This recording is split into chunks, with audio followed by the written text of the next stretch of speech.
যে আপনারা কদিন আগে আসছিলেন? 2 তারিখ আসছিলাম, 20 দিন আগে। আমরা আপনাদের চিকিৎসা করছি প্রায় 20 দিন আগে। একটু বলবেন যে কি সমস্যা নিয়ে আসছিলেন আমাদের এখানে? মানে অতি ফার্স্টে যখন আমরা বুঝি নাই ওই সময় দেখতাম সবসময় খালি কিছুদিন পর পর খালি অজ্ঞান হয়ে পড়িত, মানে বেশিরভাগ সময় অজ্ঞান হইতো। তারপরে মাথা ঘুরে তো, হাত পা এগুলো জ্বালা করতো। পরে আস্তে আস্তে যখন ভালো ওই সময় কি হতো, কামড়াইতো, হাত এগুলো কামড়াইতো, তারপরে মুখ এগুলো সবসময় বাঁকা হয়ে যেত। এরকম হইতে হইতে আস্তে আস্তে খালি বাঁকা হওয়ার পর নিজের শরীর নিজে কামড়ায়। তার একজন ধরলো, আরেকজন ধরলো কি তার সুইটা কামড়াইতো, যে আরেকজন ধরে নিজের শরীরও কামড়াইতো, অন্য কেউ ধরলে তাকেও কামড়াইতো।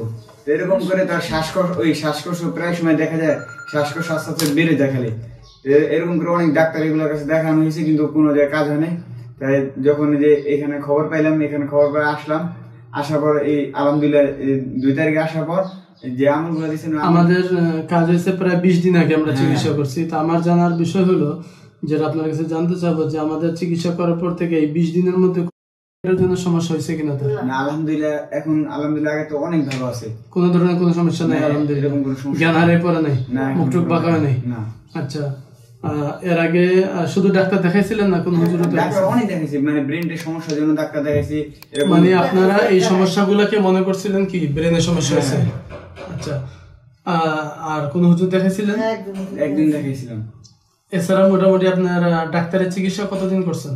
ডাক্তার চিকিৎসা মানে এই হয়েছে 3-4 বছর হয়ে গেছে। এই 4 বছরের মধ্যে শুধু ডাক্তার দেখাইছেন? ডাক্তার যত পরীক্ষা নিরীক্ষা দিয়েছেন আপনাদেরকে, কোন ধরনের প্রবলেম পেয়েছে রিপোর্টে? না, রিপোর্টে এরকম কোনো প্রবলেমই পাইনি। মানে আবার ওষুধ দিলে কি কাজ হইতো? হ্যাঁ, প্রথম 2 একদিন হইতো, পর আবার আগের মতো হইতো। মানে স্থায়ী কোনো সমাধান পান নাই? না। আচ্ছা, আলহামদুলিল্লাহ। আমরা আসলে আপনার আসার পরে ওই দিন যে রিপোর্টটা করছিলাম 100% সে জাদুতে আক্রান্ত ছিল, এবং এটা জিন্নাতের আলগা বাতাসের একটা আসর ছিল। তো যাই হোক, আল্লাহ তাআলার কালামের উসিলা আল্লাহ তাআলা ওনাকে পরিপূর্ণ সেবা দিয়েছে।